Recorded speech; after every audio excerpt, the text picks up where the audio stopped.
SPN9 news देख रहे हैं आप। आपके साथ मैं हूं मानसी जायसवाल। केंद्रीय मंत्री स्मृति ईरानी संसद में बौखलाई हुई सी नजर आती है।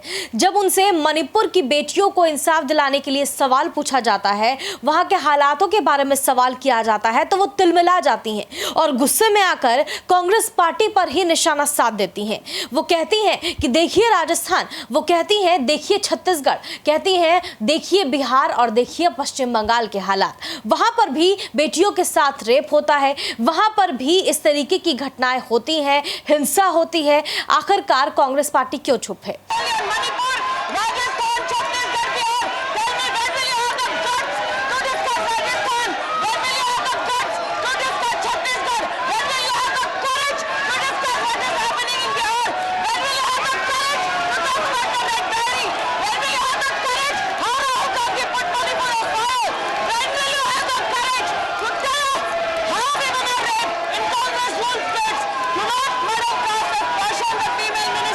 मणिपुर की हालात बड़े संगीन है।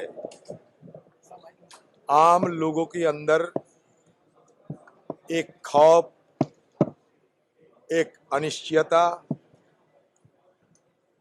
पूरा विराजमान है।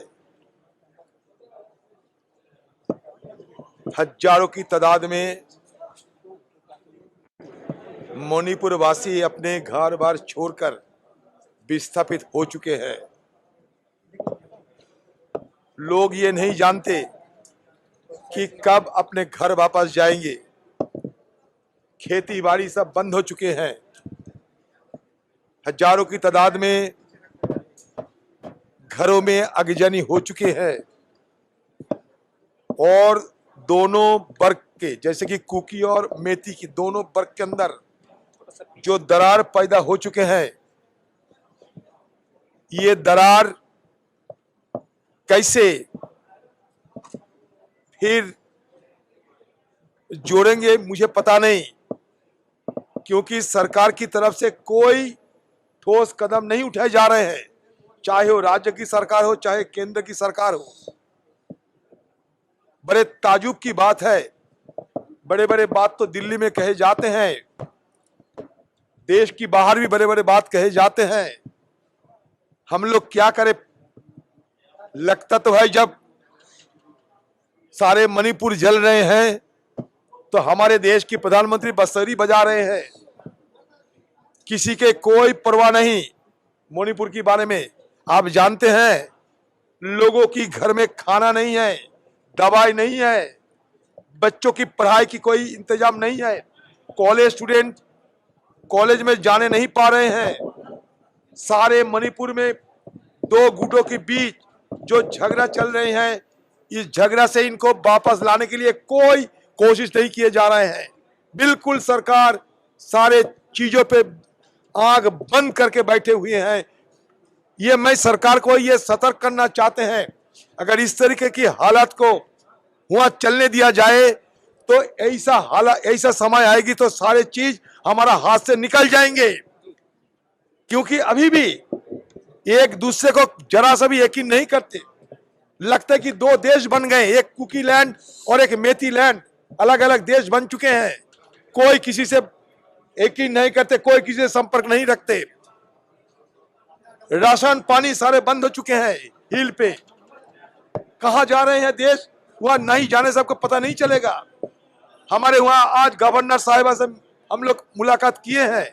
गवर्नर साहिबा खुद कह रही थी कि हालात बुरा है।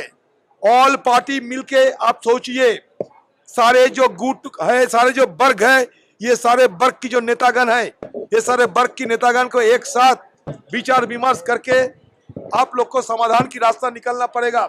लेकिन सरकार की तरफ से कोई पहल नहीं किया जाता है। मुझे बड़ा तजुब लग रहा है। मान के चलिए, मैं कोई सियासत करने के लिए ये नहीं कह रहे हैं, बिल्कुल नहीं कह रहे। मेरे देश की एक हिस्सा है। कहे जाता था Manipur land of the jewels. आज मणिपुर की हालत देखते हुए आंखों में आंसू आ जाते हैं। हमारे घर की माँ बहनें जिनको बच्चा देने के समय होता है, बच्चा पैदा करने की समय होता है, कोई उनका प्राइवेसी नहीं है, घर नहीं है, रहने की जगह नहीं है। क्या हो रहा है? हम कि यह सभ्य समाज में बस रहते हैं कि नहीं मुझे पता नहीं। ये दिल्ली देखो और मणिपुर देखो, कोई इसमें कोई अंतर मतलब दो विश्व के अंतर बन चुके हैं।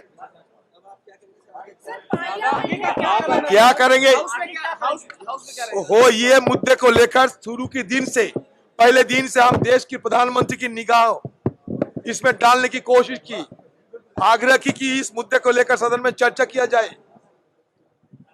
ये सरकार की नीति टूटे, इसके लिए हम बार बार गुहार लगाते आ रहे हैं, लेकिन सरकार सदन में ये बात नहीं रखना चाहते और इसके चलते एक के बाद एक दिन सदन ठप हो जाते हैं। ये सरकार बहानाबाजी करते हैं कि मणिपुर की मुद्दा एक कानून और व्यवस्था की मुद्दा, लेकिन असलियत ये नहीं है। मणिपुर की मुद्दा के साथ कानून व्यवस्था की सिर्फ कोई सारोकार नहीं है। जरूर कानून और व्यवस्था की मुद्दा है, लेकिन सिर्फ कानून का मुद्दा और व्यवस्था की मुद्दा ये अगर कहे तो इसका साथ हालात की कोई सारोकार नहीं है। मणिपुर की मुद्दा अभी एक जाति दंगा में तब्दील हो चुके हैं। ये जाति दंगा भयंकर आकार धारण कर रहे हैं। मैं सारे हमारे देश की प्रधानमंत्री की और सारे ये सरकार को मैं ये सचेत करना चाहते हैं कि मणिपुर की हालात हाथ से बाहर ना निकल दे तो देश के लिए बेहतर होगी, क्योंकि बॉर्डर म्यांमार कुछ नहीं है। वहां 12.5 किलोमीटर के ऊपर हमारे बॉर्डर है, सिर्फ 7 किलोमीटर उसमें फेंसिंग है, बाकी सब खुले पड़े हुए हैं। बगल में म्यांमार के पीछे से चीन मदद करता है। अब कहां जाओगे? कोई परवाह नहीं करते क्या हो रहा है, नहीं रहे किसी की कोई परवाह नहीं। दिल्ली बैठ के खाली बतौलाबाजी कर रहे हैं। यहाँ हमारे ऊपर आरोप थोपना आसान होते हैं, लेकिन मणिपुर को संभालिए। मणिपुर के जो हालात को सुधारने की कोशिश कीजिए। मणिपुर में शांति बहाल करने के लिए हर संभव प्रयास करना चाहिए। वहां के हमारे मणिपुर के जितने जातियां हैं, शादियां पुरानी रिश्ता था और दुश्मनी में तब्दील हो गए हैं। शादियां पुरानी रिश्ता दुश्मनी में तब्दील हो गए हैं। सारे लोग वहां के चीफ मिनिस्टर के खिलाफ शिकायत दर्ज करते रहते हैं हमारे सामने, लेकिन ये सरकार चीफ मिनिस्टर का वहां उनको चेयर में बैठे हुए देख रहे हैं हम लोग। अभी तक ये चीफ मिनिस्टर को बर्खास्त नहीं किया गया। क्यों? सारे मणिपुर की, चाहे कुकी हो चाहे मेती हो, हर संप्रदाय के लोग ये चीफ मिनिस्टर ऑफ मणिपुर के खिलाफ शिकायत दर्ज करते थे हमें, लेकिन उनके खिलाफ कोई कार्रवाई नहीं हुआ है। लोगों के अंदर सरकार पर जरा सा भी विश्वास नहीं है, जरा सा भी भरोसा नहीं है। सरकार जब भरोसा टूट चुके हैं सरकार के हम लोगों की निगाहों में, तो सरकार कैसे चलेगा? लेकिन दादा आप सदन में चाहते हैं कि मणिपुर पे सबसे पहले चर्चा हो, लेकिन वो दिल्ली ऑर्डिनेंस लेकर आ रहे हैं, क्या कहेंगे आप? ये तो निगाह भटकाने के लिए कर रहे हैं। समस्या तो सबसे बड़ी आज देश की समस्या है, हमारे पार्टी की समस्या नहीं, ये कांग्रेस पार्टी की समस्या नहीं, बल्कि देश की समस्याएं हैं। मणिपुर हमारे देश के लिए खतरा पैदा होते जा रहे हैं। मणिपुर, मैं ये कोई शिकायत करने के लिए नहीं, मैं जो आंखों देखा हाल बता रहा हूं आप लोगों को। बहुत गंभीर स्थिति पैदा हो चुके हैं। ये स्थिति को अगर ना निपटाने का कोशिश करे, वहां अगर सौहार्द बनाने की कोई प्रयास ना हो, तो पता नहीं अगले दिन हम किस राह पे गुजरने के लिए खड़ा बैठे रहते हैं। यहाँ आप दिल्ली ऑर्डिनेंस का विरोध करेंगे? उपराज्यपाल महोदय से आपकी मुलाकात हुई, उपराज्यपाल महोदय ने आपको क्या आश्वासन दिया? राष्ट्रपति से मिलेंगे आप लोग? मैंने कह दिया कि राज्यपाल खुद इस विषय पे चिंतित है। उन्होंने सलाह दिए हैं कि ऑल पार्टी सबको यहाँ एक गुट, मैंने कह दिया वहाँ के लोकल लीडरों के साथ, हर गुट के लीडरों के साथ बैठे और एक अमन और चैन की मतलब माहौल बनाए। कह दिया मैंने, बार एक बात नहीं कर सकते। ये लगातार जो है कांग्रेस पार्टी पर ही हमला बोला जा रहा है। जब मणिपुर के हालात यहाँ पर जानने की कोशिश की जाती है, उनसे सवाल किया जाता है केंद्र सरकार से, तो अपनी गलतियों पर पर्दा डालने के लिए विपक्षी पार्टियों पर ही निशाना साध दिया जाता है। लेकिन चीफ जस्टिस DY चंद्रचूड़ केंद्र सरकार की इसी बात पर जो है फटकार लगाते हैं और वो ये कहते हैं कि मणिपुर की घटना पर पर्दा ये कहते हुए नहीं डाला जा सकता कि और भी राज्यों राज्यों में इस तरीके की घटनाएं होती हैं। और वाकई शर्मसार कर देने वाली ये घटना, जिस तरीके से इस घटना पर पर्दा डाला जा रहा है केंद्रीय मंत्री स्मृति ईरानी की तरफ से। केंद्रीय गृह मंत्री अमित शाह भी यहाँ पर जो है चुप्पी साधे रखते हैं और ये कहते हैं कि मणिपुर के मुद्दे पर हम चर्चा चाहते हैं, लेकिन विपक्षी पार्टियां इस मुद्दे पर चर्चा नहीं होने देना चाहती हैं। लेकिन क्या केंद्रीय मंत्री स्मृति ईरानी को अपना इस्तीफा नहीं दे देना चाहिए? क्योंकि जिस तरीके से यहाँ पर बेटियों को इंसाफ दिलाने की बात यहाँ पर करती हुई नजर आती है। पिछली बार जब कई बार ऐसे हुआ कि पॉक्सो एक्ट जब केंद्र सरकार की तरफ से लाया गया, जब नाबालिग लड़कियों के साथ रेप की घटनाएं होती हैं, तब उसके मद्देनजर यहाँ पर केंद्र सरकार के तरफ से पॉक्सो एक्ट लाया गया और तब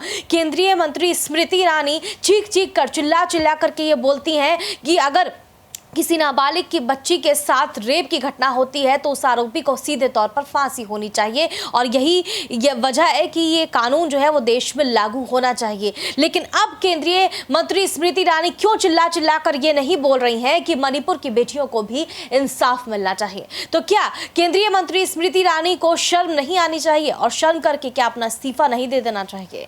जिस देश में बेटी बचाओ बेटी पढ़ाओ का नारा दिया जाता है, उस देश में उन बेटियों के साथ ये दरिंदगी, ये हैवानियत आखिरकार कब तक झेली जाएगी? आप क्या कुछ सोचते हैं इस मुद्दे पर? हमें कमेंट करके जरूर बताएं। देश और दुनिया की तमाम बड़ी खबरों के लिए देखते रहिए SPN 9 न्यूज।